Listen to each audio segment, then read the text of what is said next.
जय हिंद। हेलो, बैठिए बैठिए।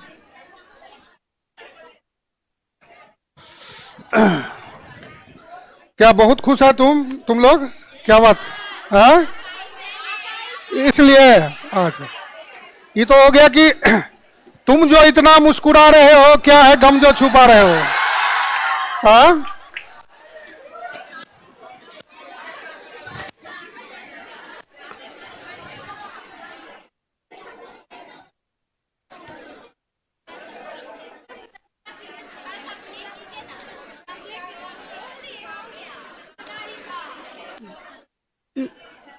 बस थोड़ा ही काफी होता है। अब किसी चीज में डूबना गुनाह है, ठीक है, सहारा लेके पार हो जाना है। समझ गए ना? तुम लोग डूब जाता है इसलिए दिक्कत होता है ना।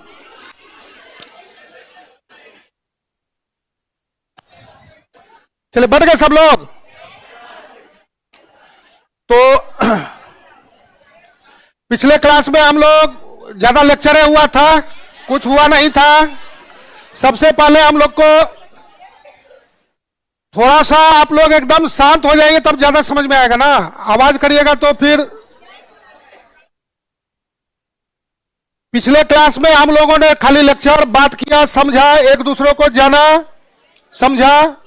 अब यहां से शुरू होता है। जैसा कि हम लोग जानते हैं कि पेपर 1 का सेक्शन 3 पर हम लोग बात करेंगे, ठीक है। पेपर 1 पर सेक्शन 3 पर हम लोग का फोकस होगा इस क्लास में। तो इस पर हम लोग बात किए कि मुख्य परीक्षा के लिए डाटा इंटरप्रिटेशन क्या है, उसको समझ गए थे ना। इसमें ये नहीं समझ में आया था। डाटा इंटरप्रिटेशन मतलब आंकड़ों का विश्लेषण। डाटा इंटरप्रिटेशन आंकड़ों का विश्लेषण, अर्थात जब हम लोग आंकड़ा को, डेटा को परसेंटेज, रेशियो, प्रॉफिट लॉस और एवरेज के थ्रू विश्लेषण करते हैं, कुछ उससे निष्कर्ष निकालना चाहते हैं, कुछ उससे पाना चाहते हैं, तब जाकर के हम लोग को मिलता है जो सिचुएशन, उसी को हम लोग बोलते हैं डाटा इंटरप्रिटेशन। बात समझ गए? फिर उसको बताएंगे। जिसमें सबसे पहला हम लोग को पढ़ना है, यहां पर एक क्वेश्चन भी हुआ इंटरव्यू में और कई बार इधर उधर पूछता है ऑब्जेक्टिव में, आंकड़े को प्रेजेंट करने का कितना मेथड? आंकड़े को देखिए, सब स्ट्रक्चर बना हुआ है। अब ऐसा है तो ये 2 हो गया ना, कि क्या हुआ? तो आंकड़े को प्रेजेंट करने का, यहां पर टर्म दीजिए ध्यान, आंकड़े को प्रेजेंट करने का यानी प्रेजेंटेशन ऑफ डेटा। आंकड़े को प्रेजेंट करने का 3 मेथड होता है, डायग्राम, ग्राफ और टेबल। डायग्राम, ग्राफ और टेबल। टेबल अकेले है, ये 2 है। तो इसको देखेंगे हम लोग और फिर ग्राफ हो गया, ठीक है। अब इसको बताया गया है यहां पर कि table, the systematic arrangement of data in row और कॉलम। इसमें बताया कि simple bar diagram, multiple bar diagram, subdivided, percentage subdivided. Pie chart हुआ, एक सर्किल कई भाग में बटा हुआ रहेगा। इसका बंटवारे का आधार जो होगा परसेंटेज, एंगल और वैल्यू, 3 आधार पर हम लोग इसका रूपरेखा और इसको तय करेंगे। एवरेज अलग चीज हुआ, एवरेज तो सब में काम आएगा, ठीक है, ये टॉपिक हुआ। फिर ग्राफ हुआ, जिसमें 1 वेरिएबल, 2 वेरिएबल, 3 वेरिएबल, मोर वेरिएबल, इस तरह का रहेगा। अब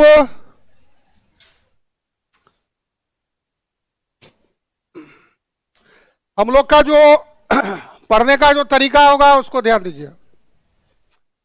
DI मीन्स डाटा। इसमें 3 पार्ट, टेबल, डायग्राम, ग्राफ। इसमें 2 पार्ट, बार, पाई। इतना को जानने के लिए हम लोगों को टॉपिक इतना ही रहेगा। मेन कलाकार क्या हुआ? 4 ही हुआ। मेन कलाकार। लेकिन इतना को जानने के लिए हम लोगों को बेस की जरूरत पड़ेगी, इसलिए इसका नाम देंगे बेसिक कॉन्सेप्ट। क्या नाम देंगे? Basic concept. इसमें जो पहला टॉपिक होगा हम लोग का परसेंटेज।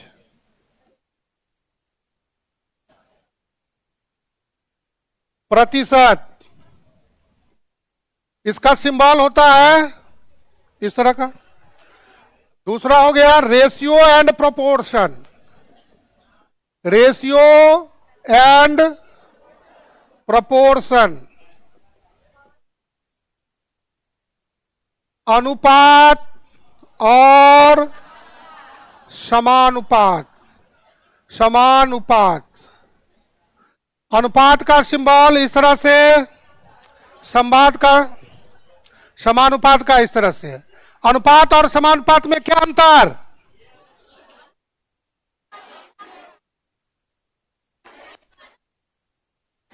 देखिए, मेन यहां पर ध्यान देना है एक शब्द, ठीक है। अनुपात कितनों के बीच मुकाबला हो सकता है? मिनिमम 2, मैक्सिमम कितना भी। मिनिमम 2, मैक्सिमम कितना ही।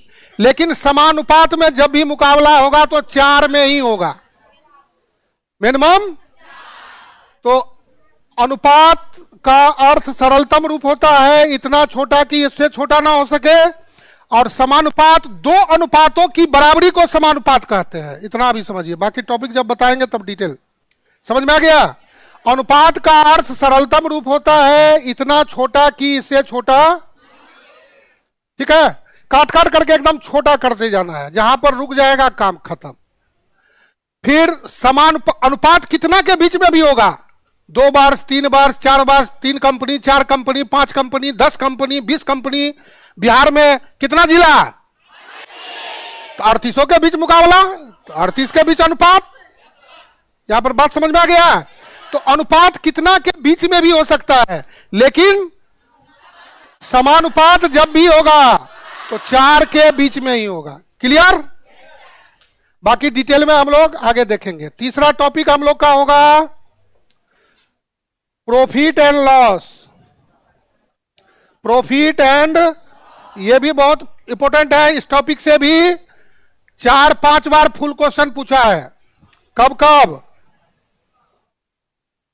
53 से 55, 56 से 59, 60 से 62, फिर उसके बाद 66, 68।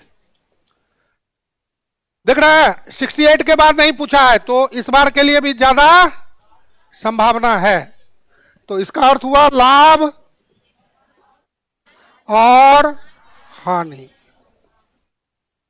ठीक है। लाभ हानि में मेन कलाकार क्या होता है? हाँ, लाभ हानि का मेन कलाकार, हाँ तुम समझदार हो। कॉस्ट प्राइस यानी क्रय मूल्य और व्यय, बस 2 शब्द को पकड़ेंगे काम होते जाएगा। यानी आधुनिक युग में क्या सबसे इंपॉर्टेंट है? किसी चीज पर आप पढ़ाई पर ज्यादा व्यय करेंगे, पढ़ाई मिलेगा। पढ़ाई पर ज्यादा टाइम एक्सपेंड करेंगे तो जल्दी जल्दी याद होगा, फिर लिख पाएंगे। इसीलिए कल भी बोले थे कि कम पढ़ेंगे और तो यहां से ही तो जितना रगड़ेंगे। तो देखिए, ये टॉपिक ही हम नहीं कुछ बोलते हैं, टॉपिक बोलता है। इसीलिए जितना समय के रूप, अब कपड़ा पर ज्यादा खर्च करेंगे तो स्मार्ट दिखेंगे। क्या सब जगह होगा, अब यूज करने का अपना अपना तरीका है। इसीलिए आगे चल करके हम लोग देखेंगे कि अलग अलग परिवारों की अलग अलग प्राथमिकताएं हुआ करती है। कितना परिवार खाली जमीन पर जमीन बनाता है, कितना परिवार घूमने फिरने पर, कितना विलासता की वस्तु पर, कितना जो है सो घूमने फिरने पर, कितना खाने पीने पर, कितना पढ़ने पर। तो जो पढ़ने पर खर्च करता है उसका सार्थक होता है, क्योंकि सफलता बल मिलकर के एक दिन शोर मचाती है। अब जो खाली जमीन ले लिया, लेकिन हाँ याद रखिए,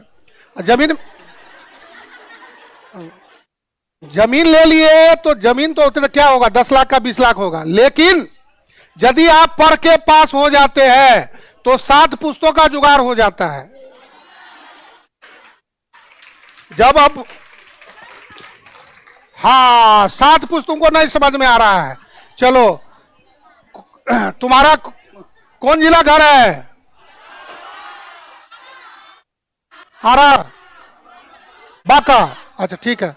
अरे कोई देखिए बार बार बोले हैं किसी का कहीं हो उसे सेंस को डाल दीजिए, अपना अपना जिला का मन में नाम लीजिए, सोचिए आपके मोहल्ले में जो बड़ा बड़ा टावर दिख रहा होगा उसका पूर्वज पहले मेहनत कर लिया है, तब उसका बाल बुजुर्ग मलाई चाप रहा है। बात आ गया समझ में? इसी को बोलते हैं 7 पुस्तकों का जुगाड़। आ रहा है समझ में? तो तुम लोग को थोड़ा सा देर से समझ में आता है लेकिन आ जाएगा। हाँ तो यहां पर 7 टर्मिनोलॉजी नहीं समझ में आए तो उसको बोलिए, उसको समझाएंगे, समझ में आ जाएगा। 7 पुस्तक का अर्थ इसलिए हुआ कि जब मान लीजिए सपोज दैट कि किसी को अब 30 साल में 35 साल में नौकरी होगा तो क्या खाएगा, जैसे खाने का टाइम होगा डायबिटीज फल्ला चिल्ला बीमारी हो गया तो बाले बुजुर्ग ना करता है। जैसे अभी तुम लोग के माता पिता जॉब में होंगे तो तुम लोग अभी ऐश-मौज कर रहा है, नहीं कर रहा है, झूठ खाली बोल। फिर देखो हमारे साथ नौटंकी नहीं चलेगा, क्योंकि कल ही बता दिए आंकड़े कभी झूठ नहीं बोलते हैं, समझ गए? झूठ बोलोगी तो हम तुरंत पकड़ लेंगे ना। अब नहीं करते हैं तो आप अलग, आप समझदार हो गए, ठीक है, अच्छी बात है, ठीक है। तो कहने का अर्थ हुआ कि तो व्यय शब्द पर बात इतना निकल के आया, व्यय बहुत इंपॉर्टेंट है, चाहे हम लोग किसी रूप में व्यय करें, पढ़ाई में करें, तो अभी जो प्राथमिकता है उस पर हम लोगों को ज्यादा फोकस करना है, ठीक है। तो सारा खेल जो इसमें देखेंगे, प्रतिशत लाभ क्या हुआ, जब लाभ को व्यय के रूप में प्रतिशत में बदल देंगे तो प्रतिशत लाभ हुआ, जब हानि को व्यय के रिस्पेक्ट में प्रतिशत में बदल देंगे तो प्रतिशत हानि हो गया। ये 2 फॉर्मूला है, आगे डिटेल में हम लोग पढ़ेंगे। तो कितना बार पूछा है, हाँ तो आगे भी पूछ सकता है, तो उस पर हम लोग फोकस करेंगे। चौथा टॉपिक हम लोग का होगा एवरेज, औसत। 5वां टॉपिक होगा, यह भी बहुत इंपॉर्टेंट है, ध्यान दीजिएगा। पहले यहां पर ध्यान दो, जिंदगी की हर खुशी करवट बदल के रह गई, और चम्मच ढूंढने के फिराक में आइसक्रीम पिघल कर रह गई। तो तुम लोग खाली लिख, अभी यहां ध्यान दो, लिखने के लिए सब आगे आएंगे, इसीलिए यहां ध्यान दो। उत्पादन, निर्यात, या इसको उत्पादन, उत्पादकता, क्षेत्र, प्रोडक्शन,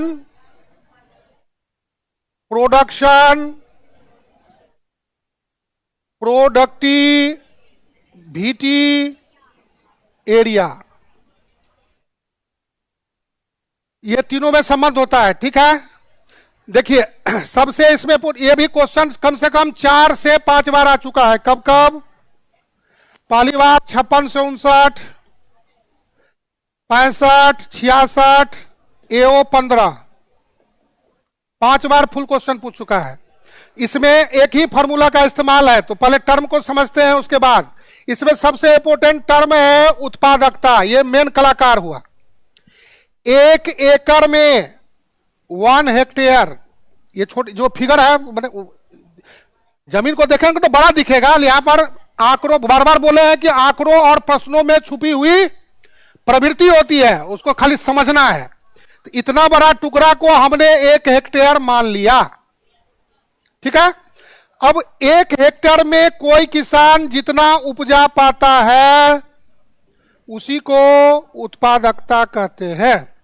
हम लोगों के लिए 24 घंटा हुआ, 24 घंटा में हम लोग 1 घंटा में जितना पेज पढ़ लेते हैं वही रेट क्या हुआ, ये हुआ, कुछ दूसरा चीज नहीं हुआ।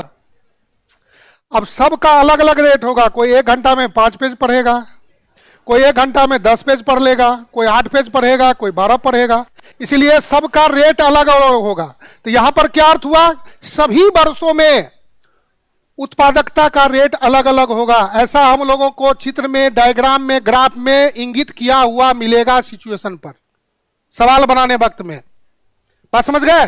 तो जैसे सपोज दैट कि ये 2008 का हुआ, उसी तरह से 2009 में हो सकता है कि बढ़ करके 1050 हो जाए, 11 में 1250 हो जाए, 13 में घट करके 850 हो जाए, घटते बढ़ते रहेगा। क्योंकि उत्पादकता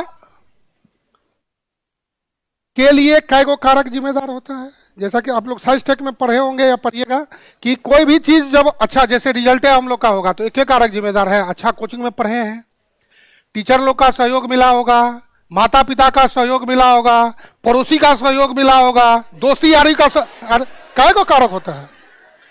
अच्छी पुस्तकों का सहयोग मिला होगा। क्या अब तुम लोग बोलेगा कि हम अपने पढ़ लिए तो अलग बात है। हाँ तो लेकिन किसी के बोलने से थोड़ी नियम बदल जाता है, कई कारक जिम्मेदार होते हैं।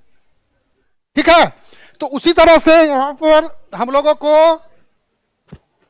उत्पादकता, जब उत्पादकता कई बार पूछा है किसान की आमदनी, यदि प्रीवियस ईयर क्वेश्चन का एनालिसिस कुछ किए होंगे तो किसान की आमदनी हर बार, जितना बार है हर बार एक क्वेश्चन रहा ही है 6 नंबर का, किसान की आमदनी। तो किसान की आमदनी किस पर निर्भर करेगा? उत्पादन पर। उत्पादकता को बढ़ाते जाएंगे तो उत्पादन बढ़ेगा, और उत्पादन जब बढ़ेगा तो उसका रेट मिलेगा। बात है समझ में? फिर से एक बार समझिए।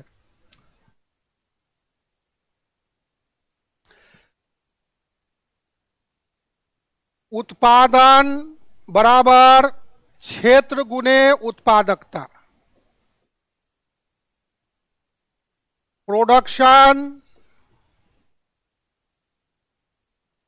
Area into productivity.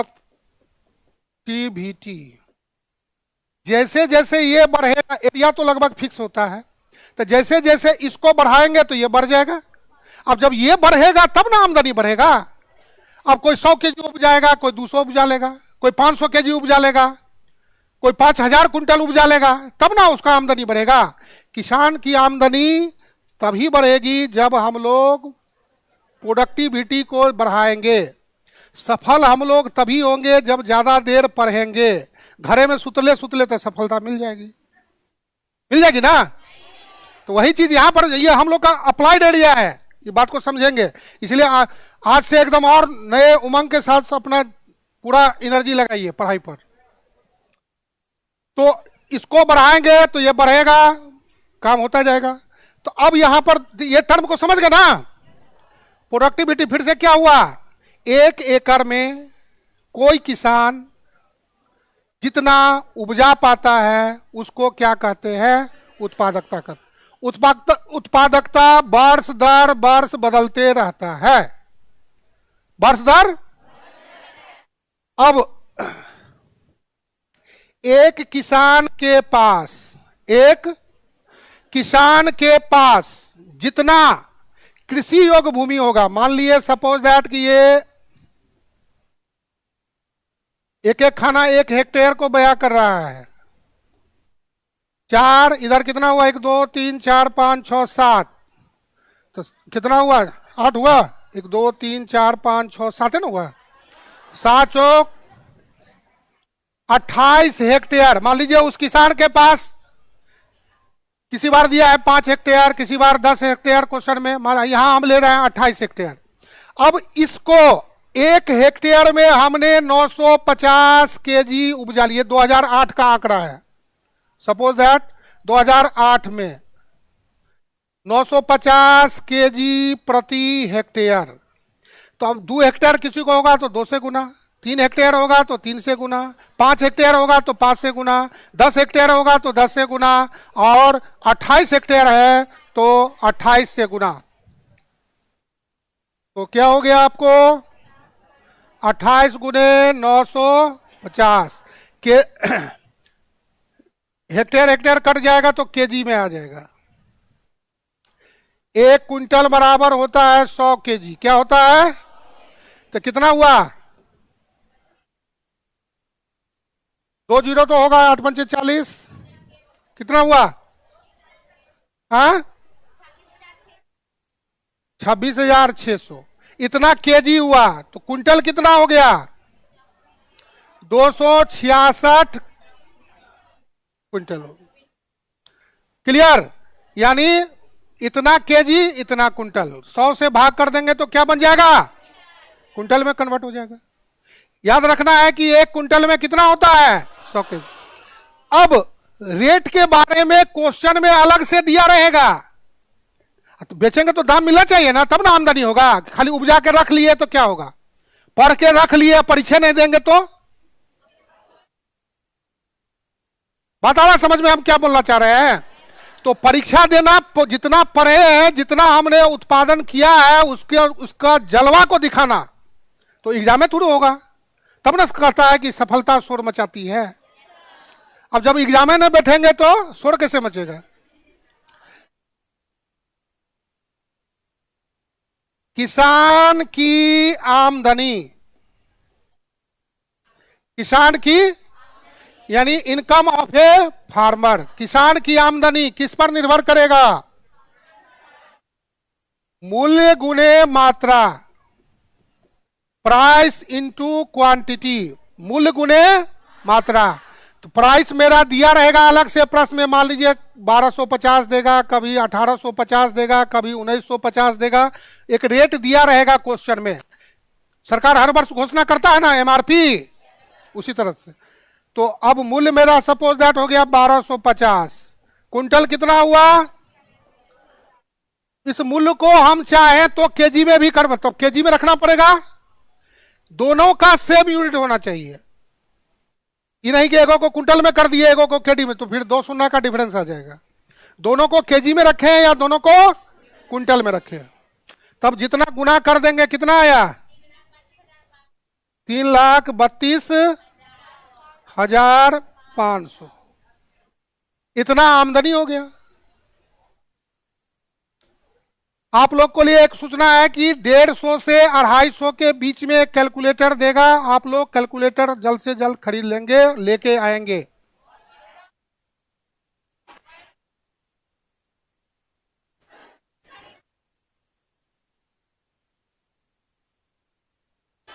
एग्जाम देखिए, हल्ला मत कीजिए, समझ गए आप लोग का। जो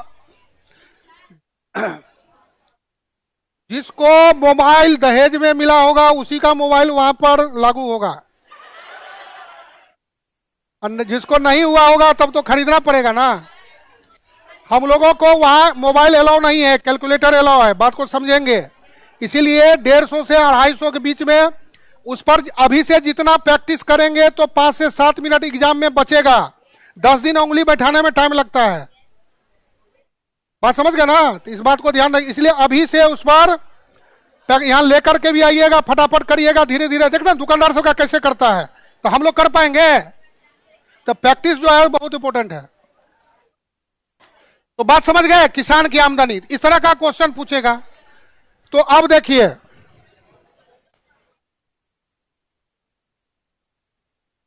क्षेत्र बराबर उत्पादन बटे उत्पादकता, उत्पादकता बराबर उत्पादन बटे क्षेत्र, और उत्पादन बराबर क्षेत्र गुने। अब 3 गो में 2 गो दिया रहेगा, तीसरा को निकाल लेंगे। इसमें यही टेक्निक है। कौन 2 गो दिया रहेगा वो तो देने वाला जाने। हम लोग इतना जानते हैं कि तीनों में रिलेशन होता है। 3 में यदि 2 पता चल जाएगा तो तीसरा होगा सिचुएशन। इसको आगे चलेंगे तो अनुपात से जोड़ सकता है। आपको सीडीपीओ या ऑडिटर 22 में सेम चीज को अनुपात से जोड़ दिया है। फॉर्मूला सिचुएशन इतना ही करना है, लेकिन उसको रेशियो से जोड़ दिया है। तो उसको भी सिखाएंगे कैसे जुड़ेगा। तो रेशियो से जोड़ेगा तो इसका अर्थ हुआ कि 2 गो अननोन हो गया। रेशियो से जोड़ेगा तो इसमें क्या होगा? दो अननोन होगा, उसके बीच मुकाबला करवाएंगे, तब काम आसान होगा। तो आगे हम लोग देखेंगे। तो ये 3 फॉर्मूला यदि याद हो गया तो समझिए एक क्वेश्चन कंफर्म हो जाएगा। अगला टॉपिक है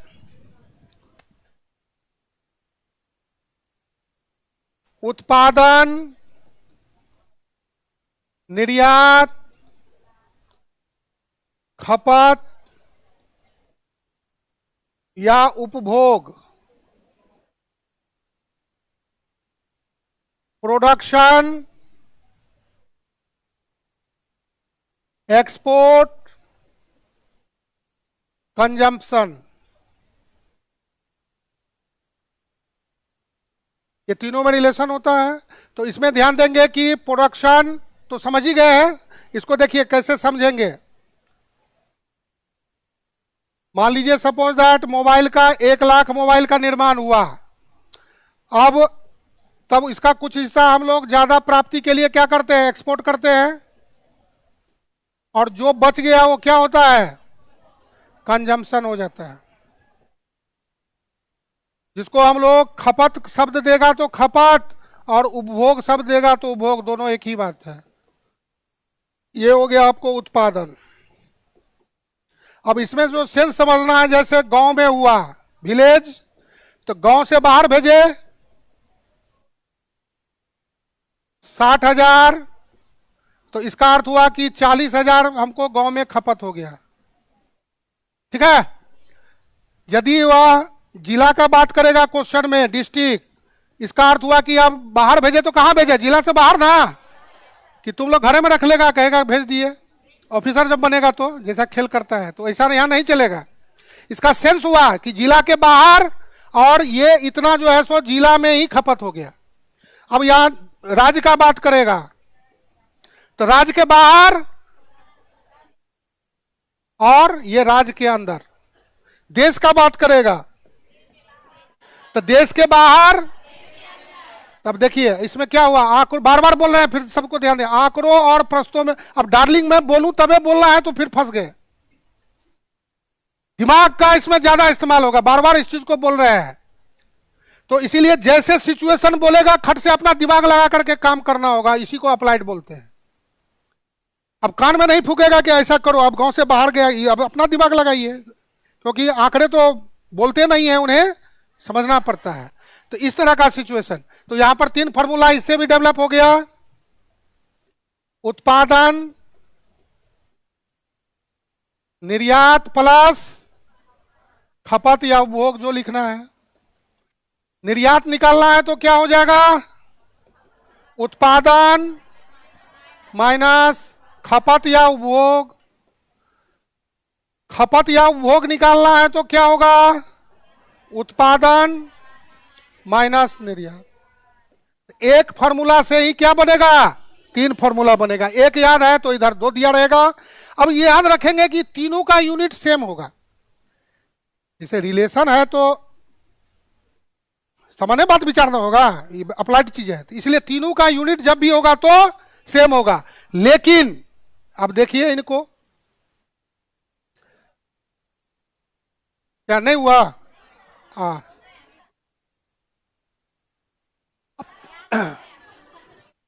अरे ये अभी आज सिलेबस से ना बता रहे हैं, अभी टॉपिक तो परसेंटेज से शुरू होगा ना, फिर आएंगे वहां पर भी। लेकिन एक आप लोगों को दिखा रहे हैं कि कैसे कैसे थोड़ा सा ये आएगा। हाँ, कोई बात नहीं है इसमें। लिखने अभी 1-2 दिन लिखने से कोई मतलब है, सब पीडीएफ मिलेगा, सब कुछ मिलेगा, टेंशन नहीं लेना है। समझे नहीं, लिखवा भी देंगे, टेंशन काहे ले रही हो। आ रहे हैं, ठीक है, तो लिखवा भी देंगे। पहले समझ लो फिर हम लिखवा देते हैं, ठीक है। तुम लोग जो कहोगी वही होगा। चलो लो, उत्पादन, निर्यात, खपत। अब इतनों से बात नहीं समझ में आ रहा है, हो गया इतना ही लिख लिया तो हो गया काम। उत्पादन बराबर 10 + 10। अब एगो को घटाते जाएंगे, जोड़ते जाएंगे, क्योंकि उत्पादन बड़ा हुआ, क्योंकि 2 का जोड़ है तो उसको घटना पड़ेगा। इतना बात तो समझना है। चलिए अब 3 को यहां पर आ जाएगा, और देखिए ये जो खपत है वही खपत है, या उपभोग, कंजम्पशन। तो खपत या उपभोग सेम रहेगा यहां भी। जनसंख्या और प्रति व्यक्ति खपत या उपभोग, प्रति व्यक्ति खपत या उपभोग, पीसीसी,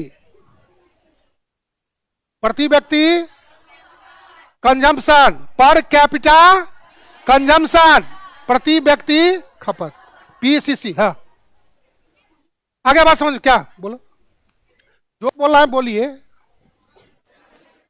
किसी को पूछना है, किसी को पूछना हो पुर्जी में लिख करके दीजिएगा। आज नहीं कल अगले दिन बताएंगे, कोनो यहां से भाग के जाने वाले नहीं है। जब तक बता नहीं दूंगा, सिखा नहीं दूंगा, तब तक छोड़ूंगा नहीं, ठीक है। किसी को कोई समझने में दिक्कत हो तो पुर्जी बना करके वहां भी दे दीजिएगा, देखेंगे सिचुएशन के हिसाब से हम फिर सबको बता देंगे। उसके लिए टेंशन नहीं, एक एक आदमी को समझना है, सीखना है। जिसको पूछना है अपना जो सो आप स्वतंत्र है, आपका सवाल और मेरा जवाब, समझ गए ना। इसीलिए किसी को भी कुछ अपना बोलना है नहीं तो पुर्जा लिखकर आइएगा, वहां दे दीजिएगा, हमको मिल जाएगा। जैसे मौका लगेगा आपको उस समय उस समस्या को दूर कर दिया जाएगा। 15 दिन हम लोग अच्छा से होशियारी से काम करेंगे तो सब लोग सीख जाएंगे। दूसरा, आप दिमाग में एकदम डाल लीजिए, मेरा पढ़ाने का जो तरीका होगा, जो आज पढ़ाएंगे फिर कल उसी को 10 मिनट में सबको रिव्यू करेंगे।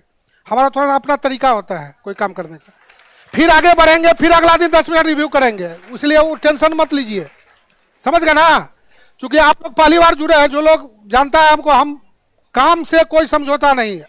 पहले क्लास में बोले थे कि एक एक आदमी को सीखना है। हाँ, अब कुछ विद्यार्थी इसलिए नहीं पढ़ना या सीखना चाहेगा कि मास्टर साहब का नाम हो जाएगा, तब तो अलग बात है।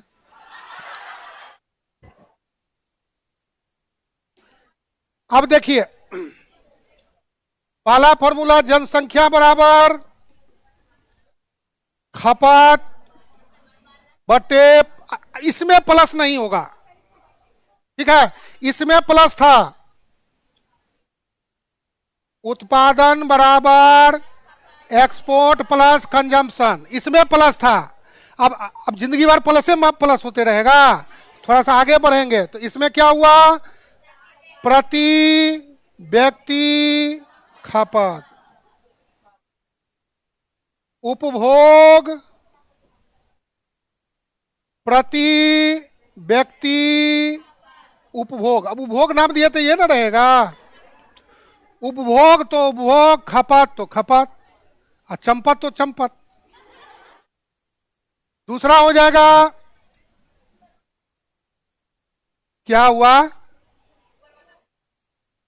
ऊपर वाला। अरे कभी नाम बदल के देता है कि जैसे तुम्हारा नाम सर्टिफिकेट में कुछ होगा, घर में कुछ हो गया, तो दू थोड़ी हो गया। तो कभी क्वेश्चन में खपत बोलता है, कभी उसी को उपभोग बोल देता है। तो इसीलिए बार बार बोल रहे हैं कि गलती से भी गलती नहीं हो। बात समझ गए ना। इसीलिए खपत जो हुआ वही उपभोग हुआ, जो उपभोग हुआ वही खपत हुआ। बात समझ में आ गया। चलिए, तो इसलिए 2 फॉर्मूला लिख दिए जनसंख्या का। जनसंख्या पॉपुलेशन, तो पॉपुलेशन बराबर क्या हुआ, कंजम्पशन बट्टे में हो गया PCC, per capita consumption, short में। क्लियर। अब इधर उधर करेंगे, 3 फॉर्मूला इससे भी निकलेगा, आगे जाकर के देखेंगे। दूसरा फॉर्मूला हो गया जनसंख्या का, ये 67वीं में पूछ चुका है। जनसंख्या बराबर राष्ट्रीय आय बटे प्रति व्यक्ति आय, राष्ट्रीय आय बटे प्रति व्यक्ति आय, यानी national income upon per capita income. National income upon, तो 3 में फिर 2, अभी तो एक चर्चा चल रहा है, फिर ये टॉपिक बनाया है, देखें उनके नंबर में जो दिए सब टॉपिक डिटेल में पढ़ेंगे। अभी एक चर्चा है, बात समझ में आ रहा है ना, इसलिए हाँ। तो छापा छापा सब छपे, सब छापे रह जाए, ऐसा छापा छापिए कि दिमाग में छप जाए, समझ गए ना, तो इसीलिए टेंशन नहीं लेना। तो जनसंख्या बराबर, जनसंख्या बराबर क्या हुआ, राष्ट्रीय आय बटे प्रति व्यक्ति है। अब देखिए एक, अब नया एरिया में ये दोनों का बहुत बार चर्चा मिल जाएगा, हर जगह मिलेगा, लेकिन एक पॉइंट को और दिमाग में रखिएगा, एक जनसंख्या का और भी होता है, जनसंख्या बराबर जनसंख्या घनत्व गुणे क्षेत्र। अब ये जनसंख्या देख ना, शहरों में ज्यादा डेंसिटी होता है, उस पर यदि उस एरिया में जोड़ेगा तो जनसंख्या का एक और भी होता है, तो ये याद रखेंगे। तो यहां से फॉर्मूला निकल गया, क्षेत्र बराबर जनसंख्या बटे जनसंख्या घनत्व, और जनसंख्या घनत्व निकालेंगे, जनसंख्या घनत्व तो जनसंख्या बटे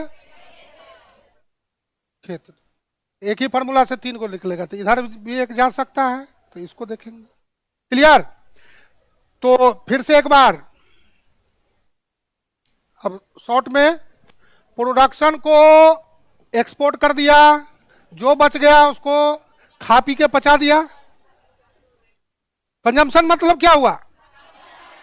अब फिर कंजम्पशन पर दो गो टिका है, पॉपुलेशन और पीसीसी, पर कैपिटा कंजम्पशन, है ना। तो अब पॉपुलेशन निकालेंगे, देखिए इसको निकालेंगे तो इसमें इसको भाग देना पड़ेगा, इसको निकालेंगे तो इसमें इसे भाग देना पड़ेगा, कोना कोनी गुना करेंगे तो वो निकलेगा। तो तीन फॉर्मूला हुआ, दिमाग में रखेंगे, एक दो बार लिखेंगे, फिर आगे हम लोग बोलेंगे तो काम होगा। एक दो बार, एक ही बार किसी को देखिए, जो भी हम बात करते हैं आप लोग को हंसी मजाक लगता होगा, लेकिन हम टू द पॉइंट और फैक्चुअल आगे उसको सवाल बनाने में लेंगे काम। किसी भी आदमी से जब एक दो मुलाकात होता है तो असली चरित्र सामने उभर करके नहीं आता है, जैसे ही दो तीन मुलाकात चार होगा तब उसका असली चरित्र सामने उभर के आता है। तो यहां पर भी तो वही बात है, कुछ अलग है, बोलो। तो तुम लोग तुरंत में हर कई बार मुलाकात करवाएंगे ना, तो तब जाकर के तो तुम लोग टेंशन में तुरंत आ जा रही हो, टेंशन में आने का नहीं है। हाँ, किसी को टेंशन भी देने का नहीं है, यहाँ को थोड़ी हम लोग को सीखने का है, यहाँ ना टेंशन देना है ना टेंशन सीखना है, ठीक है। तो ये हो गया, एक टॉपिक बना, ये क्या हुआ, एक टॉपिक हुआ जिसको हम लोग पूरा डिटेल में पढ़ेंगे। अगला टॉपिक होगा अब शेयर।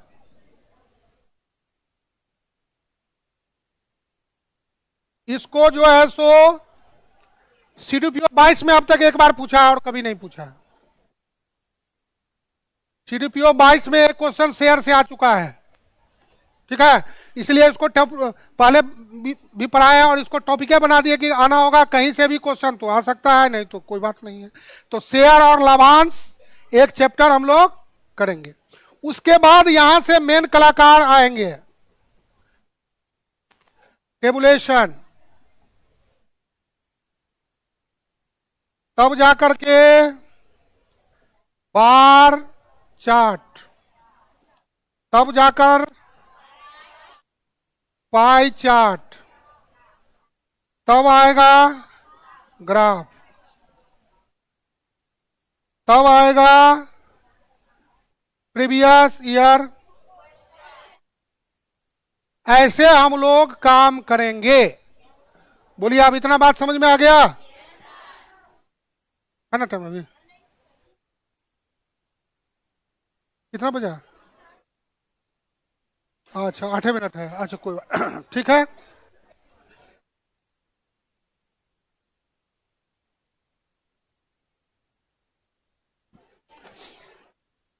बात आ गया समझ में? अब चलिए आप लोग के मन में कुछ प्रश्न हो तो आप पूछिए। कोई प्रश्न नहीं है? कहे हो? हाँ अच्छा, हाँ और पढ़ाइए तो आप देखिए,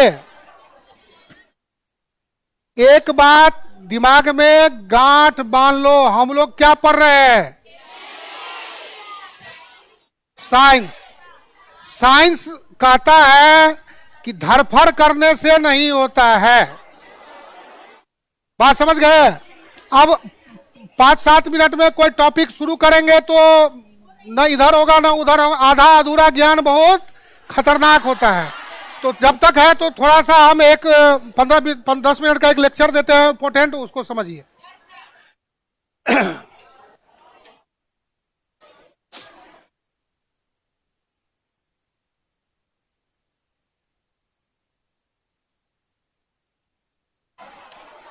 देखिए, सबसे पहले यह चीज बहुत कम लोग, सब कोई भी सांख्यिकीय कार्य करने से पहले क्या करते हैं? उद्देश्य का निर्धारण।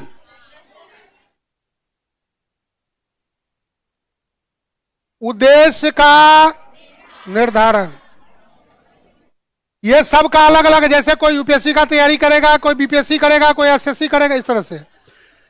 सांख्यिकी का पहला चरण क्या होता है?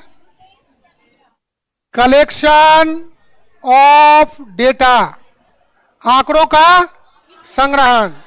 दूसरा चरण क्या होता है? ऑर्गेनाइजेशन, संगठन, संकलन। तीसरा स्टेप जो हो गया यही प्रेजेंटेशन, जिसमें बताए थे अभी कि टेबल, डायग्राम और ग्राफ इसमें बनाना होता है। इस क्षेत्र में क्या होता है? बनाना होता है। तो पहले 48 से 52 भी, उससे पहले टेबल बनाना होता था, डायग्राम बनाना होता था, ग्राफ बनाना होता था। अब आजकल क्या हो गया? सब रेडीमेड, सब बनले बनल रहेगा।